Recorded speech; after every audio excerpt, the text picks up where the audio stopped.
दोस्तों आज आप सुनेंगे अमेरिकन राइटर आर्थर पोर्गिस की एक इंटरेस्टिंग कहानी जिसका हिंदी में नाम है सीटी से कत्ल। ये कहानी है तो एकदम छोटी सी, लेकिन बहुत ही इंटरेस्टिंग और थॉट प्रोवोकिंग है। इसका पूरा मज़ा लेने के लिए आप इसे एंड तक ज़रूर सुने। तो आइए बिना देर किए शुरू करते हैं अपनी कहानी। मेरे प्यारे सिगी, क्या तुम मेरे लिए अपने मालिक की हत्या करोगे? मार्टिन काल्डर ने बड़े ही प्यार से अपने पास बैठे डोबरमैन नस्ल के उस 80 किलो से भी ऊपर वजन के कुत्ते के सिर पर हाथ फेरते हुए कहा। ये कुत्ता असल में उसके बहनोई ट्रेसी वेंटन का पालतू कुत्ता था। अपने मालिक की जिंदगी के लिए खतरा पैदा करने वाली इस आदमी की बात को तो पता नहीं वो कुत्ता समझा या नहीं, लेकिन वो मार्टिन का हाथ प्यार से जरूर चाटने लगा। दरअसल उस कुत्ते के मालिक और अपने बहनोई ट्रेसी वेंटन से सख्त नफरत करने की मार्टिन की वजह ये थी कि मार्टिन की जो बहन थी एल्सी, वो एक बहुत ही खूबसूरत लेकिन थोड़ी कम अक्ल वाली लड़की थी। अपने पहले पति की मौत के बाद वो उसकी बड़ी विशाल संपत्ति की मालकिन बन गई, जिससे 10 लाख डॉलर सालाना की आमदनी होती थी। अब जाहिर है कि इतनी बड़ी जायदाद की देखभाल के लिए उसे अपने भाई की मदद लेनी पड़ी, और इस तरह से मार्टिन पिछले 2 साल से बड़े ही मज़े के साथ न सिर्फ अपनी बहन की जायदाद का काम संभाल रहा था, बल्कि उसकी कमाई का एक मोटा हिस्सा अपनी जेबों में भी सरकाता जा रहा था। अब एल्सी के लिए हिसाब किताब रखना काला अक्षर भैंस बराबर था, इसीलिए उसके भाई को हेरा फेरी करने में कोई दिक्कत नहीं आ रही थी और मार्टिन की जिंदगी पूरी मस्ती और ऐशो आराम के साथ बीत रही थी। लेकिन तभी दाल भात में मूसलचंद की तरह आ टपका ट्रेसी वेंटन नाम का एक खूबसूरत और खुशमिजाज नौजवान। वो पेशे से अकाउंटेंट था और कुंवारा भी था। इससे पहले कि मार्टिन उसके और अपनी बहन के प्रेम संबंध के बारे में सचेत हो पाता, दोनों ने तुरंत फुरत शादी भी कर ली।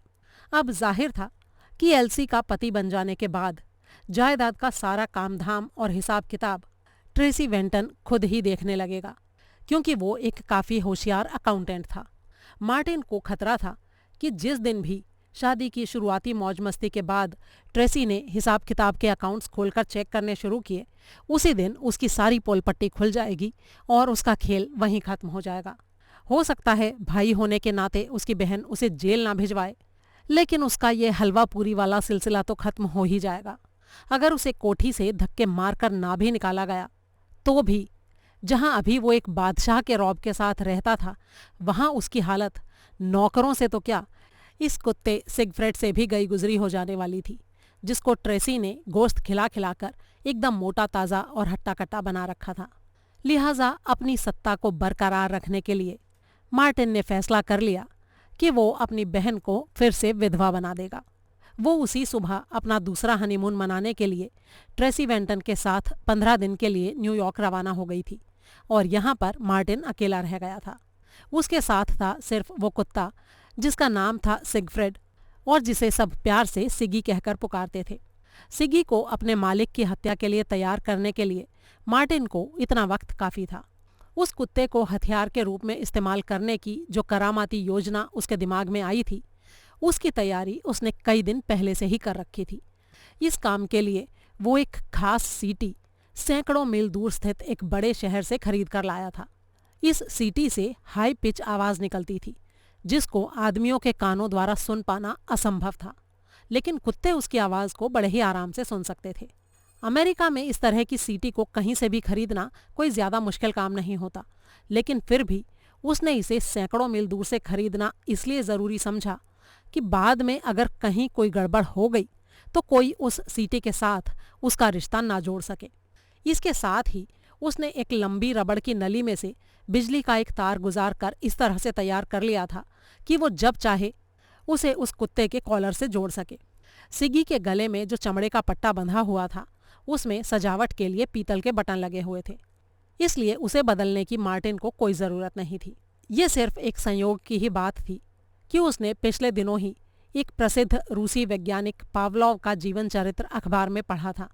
उसमें यह बताया गया था कि प्राणियों के व्यवहार को समझने के लिए उस वैज्ञानिक ने किस तरह से कुत्तों पर कई तरह के एक्सपेरिमेंट किए थे और उसी दौरान उनको बिजली के झटके भी दिए थे।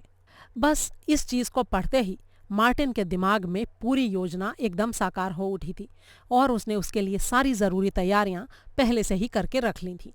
अब बहन के घर से जाते ही उसे मौका मिल गया।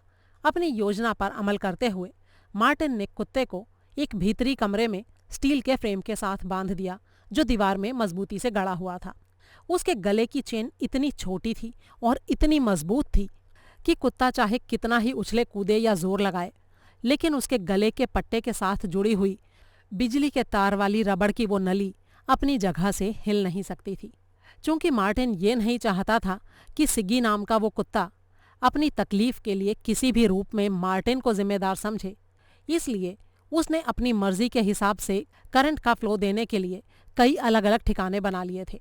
यही नहीं, दिखावे के लिए वो कुत्ते के साथ बड़े ही प्यार से पेश आता था और उसे बढ़िया बढ़िया माल खिलाकर हमेशा खुश रखता था ताकि वो उसे अपना दोस्त और हमदर्द समझे। ट्रेसी वेंटन की हत्या के लिए जब सिगी को उसे बिजली के करंट के झटके देने थे, उस समय वो उसकी आंखों के सामने तो क्या, उसके आसपास भी कहीं नहीं रहना चाहता था। इसीलिए बिजली के तार का कनेक्शन उसने नीचे बेसमेंट में एक स्विच के साथ जोड़ रखा था। सिगी को अच्छी तरह से बांधने के बाद वो नीचे बेसमेंट में पहुंचा और फिर उसने पूरी ताकत के साथ सीटी के द्वारा वो बिना आवाज का भयानक शोर पैदा किया। इसके साथ ही बिजली का स्विच ऑन कर दिया। उधर ऊपर के कमरे में अकेले बंधे हुए कुत्ते ने पहले वो भयानक आवाज सुनी और उसी के एकदम साथ बिजली के भयंकर झटके महसूस किए। वो भयंकर पीड़ा से बिलबिला गया, उछलते और डरी हुई आवाज में कांपते हुए भौंकता हुआ चीखने चिल्लाने लगा।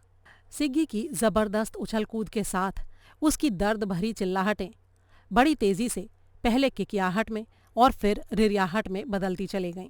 ये सब कुछ सिर्फ 10 सेकंड में ही हो गया।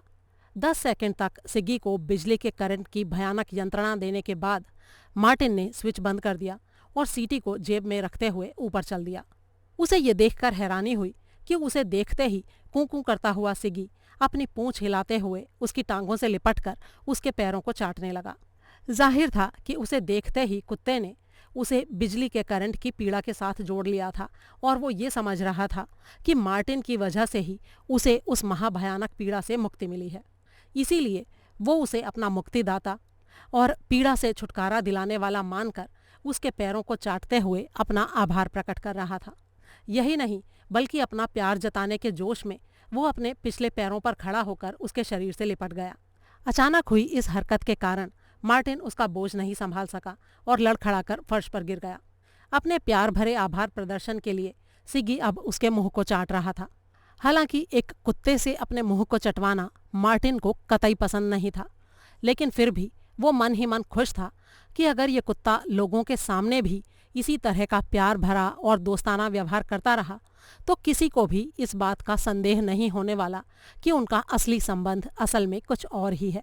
आखिरकार एल्सी और ट्रेसी के न्यूयॉर्क से वापस लौटने से पहले ही वो उस कुत्ते को पूरी तरह से ट्रेन करने में कामयाब हो गया।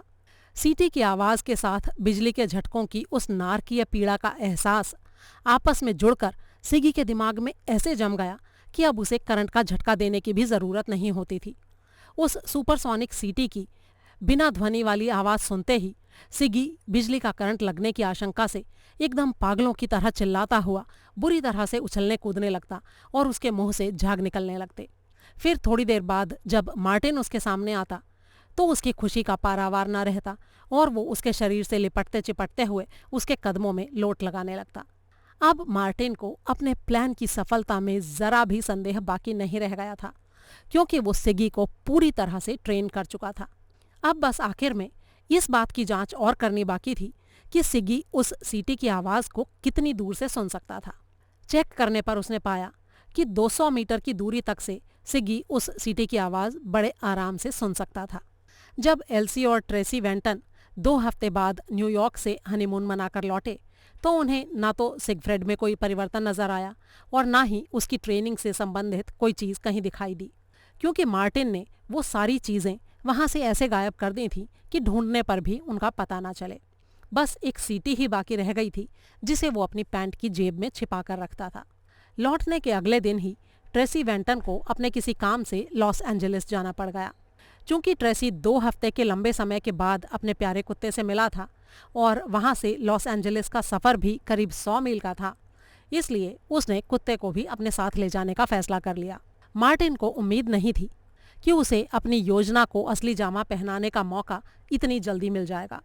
अगले दिन जिस समय ट्रेसी वेंटन को लॉस एंजलिस के लिए रवाना होना था, वो उससे 1 घंटा पहले ही अपनी पुरानी सी छोटी कार में घर से रवाना हो गया। और जब ट्रेसी नगर के पश्चिमी दिशा में बने मेन हाईवे पर अपनी कार में सवार होकर निकल गया, तो मार्टिन एक मोड़ के पास ही अपनी कार को एक आड़ के पीछे रोककर उसका इंतजार करने लगा।